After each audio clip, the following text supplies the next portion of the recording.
وده شكل خد الجميل او التفاح بالعسل بعد ما خلصناه. انتوا عندكم بتسموه ايه؟ اكتبولي. تعالوا مع بعض اما نشوف هنعمله ازاي.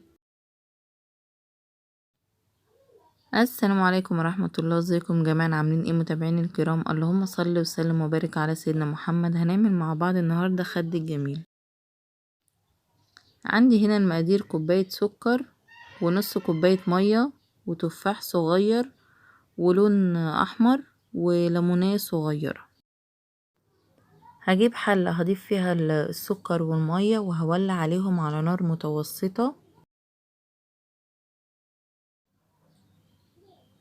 بالشكل ده كده، واتابعه بقى. اول ما السكر يدوب هنزل بقى بالليمونية، اعصرها عليهم كده بالشكل ده، واتابع السوا بتاعه.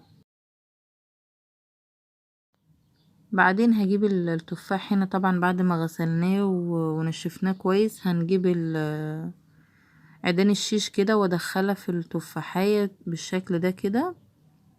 هعمل كل كمية التفاح، اشيل بس العود بتاعها. حلو قوي، ولادك هيتبسطوا بيه لما تعمليه. حاجة مختلفة كده، وبيفكرنا بأيام زمان لما كنا بنشتريه من قدام المدرسة.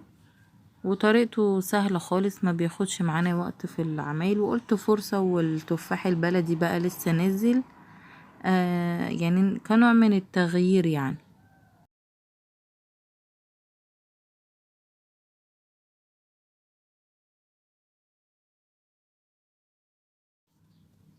هشوف بقى هنا الشربات كده اهوت بدأ يقعد معايا. هنزل بقى باللون الاحمر، واشوف كده الدرجة اللي انا عاوزاها، علشان يعني ما يبقاش احمر قوي، ما يبقاش فاتح قوي زي ما احنا عاوزين.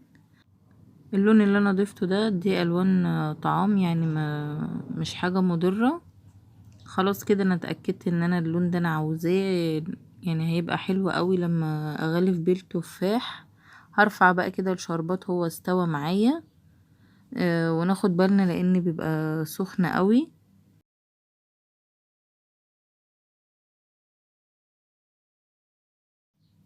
ده شكل الشربات كده بعد ما شلته من على النار. هبدأ ان انا اغلف بقى التفاحية بسرعة، واتأكد ان التفاحية كلها متغلفة بالشربات، واصفيها واحطها بقى على ورق التقديم، او على صينية او اطباق، يعني شوف هتقدميها ازاي.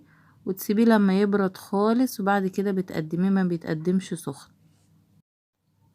انا هعمل معاكم كام واحدة، وبعد كده هعمل الكمية كلها، بس انا بوريك انا بعمله ازاي. وخدي بالك برضو لان الشربات بيبقى سخن قوي، وما يبقاش حد من ولادك واقف جنبك، علشان يعني ما يوتركش وانتي شغالة. خلاص كده انا عملت اهوت اول واحدة. شكله حلو قوي وظريف في التقديم بالشكل ده كده، والولاد بيفرحوا بيه يعني. هعمل كل التفاح اللي معايا بالشكل ده كده، واسيبه لما يبرد، وبعد كده هوريهولكم في التقديم. وده الشكل النهائي الخد الجميل. يا رب تكون الطريقة عجبتكم وتجربوها. لو اول مرة بتشوفيني ما تنسيش تشتركي وتفعلي الجرس علشان تتابعيني اول باول، ويوصلك كل جديد انا بعمله. في رعاية الله وحفظه، والسلام عليكم ورحمة الله.